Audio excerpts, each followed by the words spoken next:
Okay, here's where we left off last time. We have our symbols, we have our buy, sell button, and even without the word buy, you would know that these are the buy buttons, and you would know that these are the sell buttons. And even without colors, you would know that that was a sell button. So if we go to here, Euro USD, you know that if I click on this, it's going to want to sell. It's going to ask me, do I really want to sell? I'm going to say no. But even without the color, I still could sell. But with the buy being lit up, so to speak, it's lime. If I sold, it would be telling me, hey, you can sell if you want, but you're selling against the trend. The ALMA indicator is going up. And here, I could buy. But it's going to, do I really want to buy? No. I could buy, but it's telling me that the ALMA indicator is going down. So I'm going to be trading against the trend. Now, I'm not saying it's bad. It's just a way to remind you, hey, look, think twice. And the color here, not only would we be buying against a trend, because you can't see the text, we know that there is a valid sell signal on the daily chart on that pair, because the text color it must be red, and red text on a red background color, you can't see it. Same principle here. There must be a valid buy signal, because the text isn't black. The text is lime, and you can't see it. And that's the theory. There must not be a valid buy signal change. And by signal change, what I mean is, if you look to here, this is bar 0.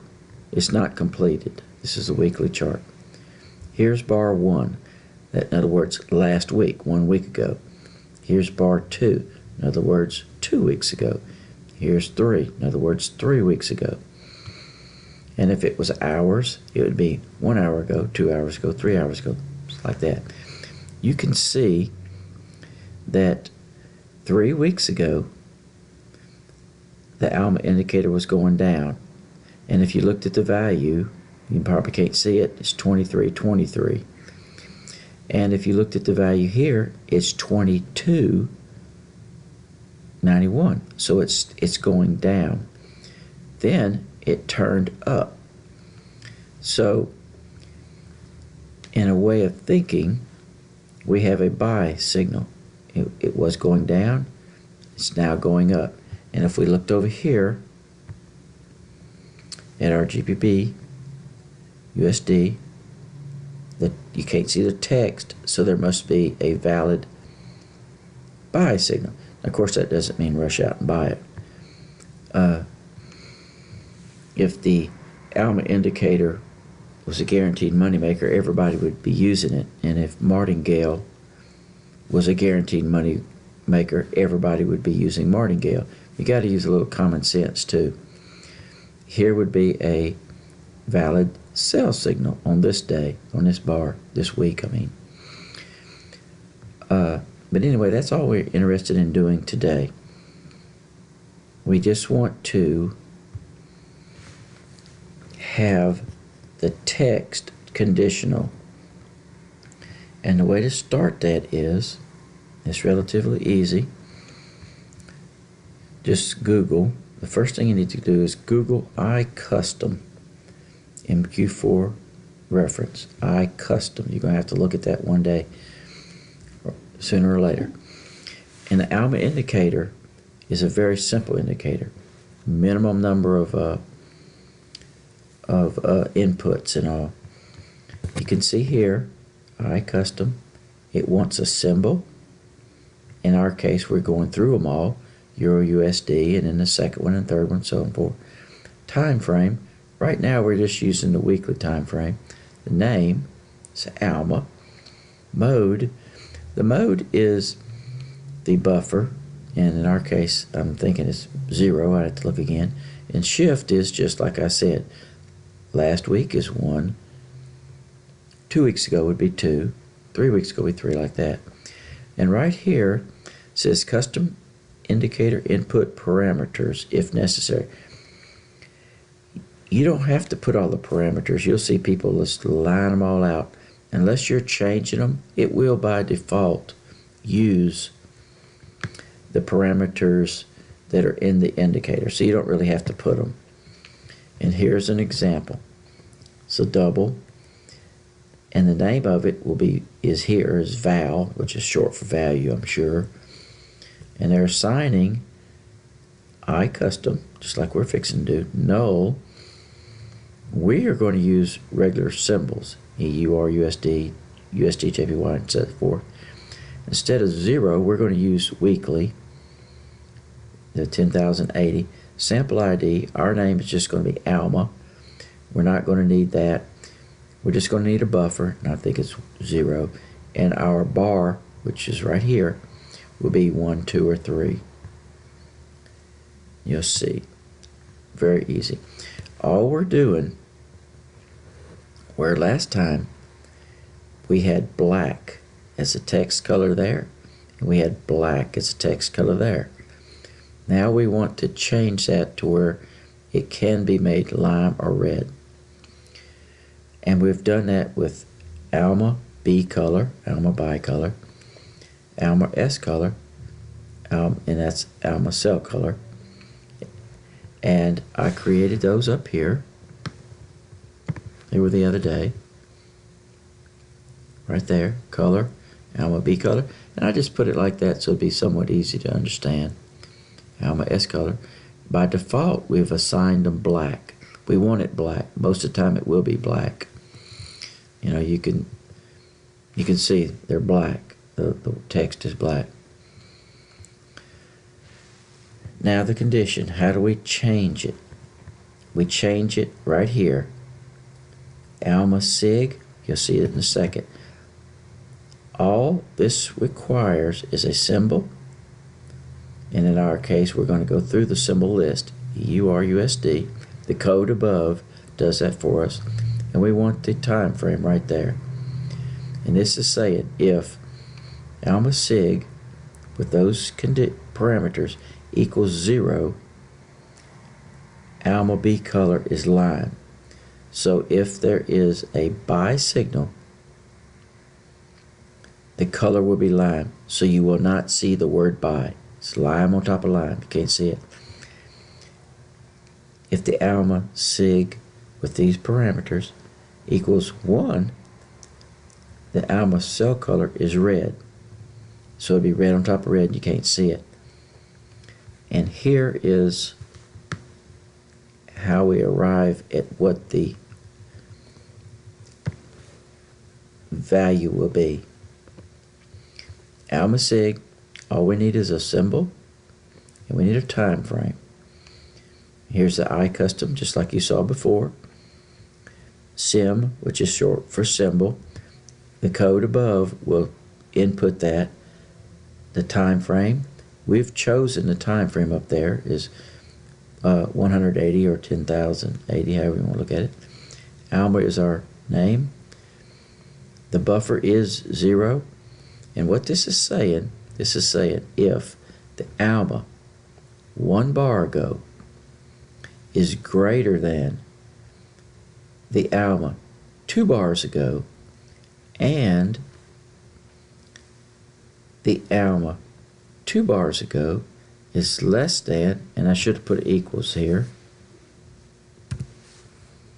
and should be an equals here, is less than or equal to the Alma 3 bars ago, which is nothing more than this.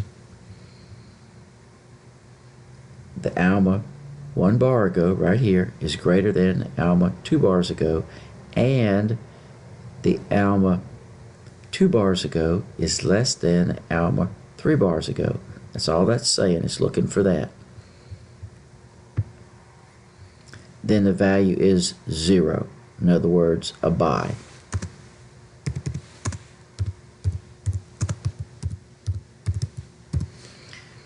And the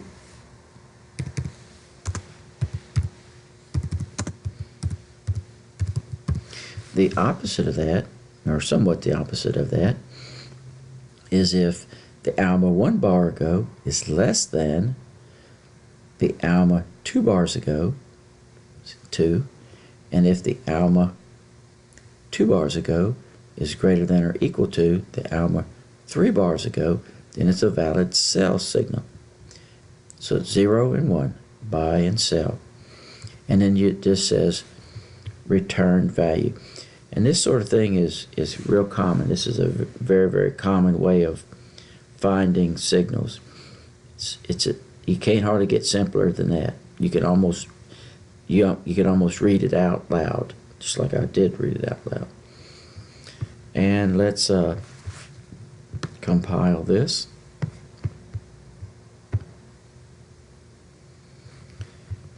No errors. A lot of times we will have errors. No matter how much you code, you're still going to have errors sometimes. And you can see I've saved it as step 3. And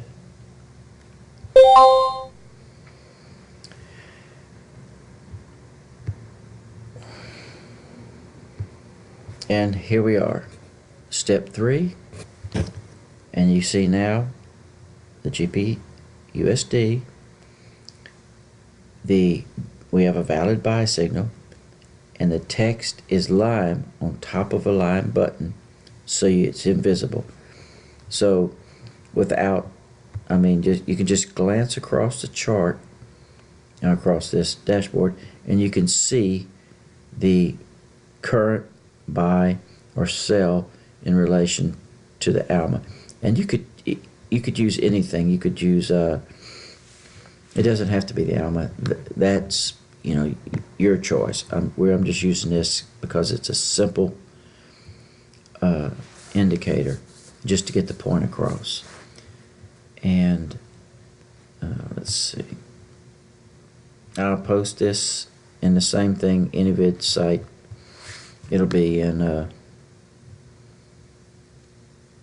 wherever it's at, in the indicator section right there.